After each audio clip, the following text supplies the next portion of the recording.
நான் கரெக்டாக சொன்னேன். அம்மாவின் தொண்டர்கள் அனைவரும் ஒரே குடையின் கீழ் இன்றைக்கு தேசிய ஜனநாயக கூட்டணியில் வந்திருக்கோன்னு தான் சொல்லியிருக்கேன். தவிர எல்லாம் ஒன்றிணைங்கிற வார்த்தையை சொல்லலை.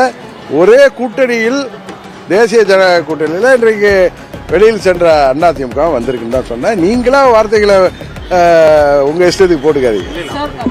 இது அம்மா மக்கள் முன்னேற்ற கழகம் பாராளுமன்ற தேர்தலில் பாரத பிரதமர் மோடி அவர்களுக்கு ஆதரவாக மீண்டும் அவர் 3வது முறையாக பிரதமராக வேண்டும் என்பதற்காக அம்மா மக்கள் முன்னேற்ற கழகம் தேசிய ஜனநாயக கூட்டணியில் இணைந்தது.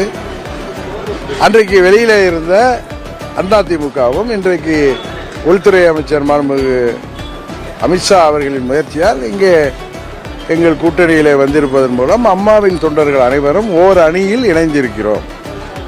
அப்படிதான் நான் சொன்னேன். ஓர் அணியில் வந்திருக்கிறார்கள். எங்கள் அணிக்கு அவர்கள் வந்திருக்கிறார்கள்.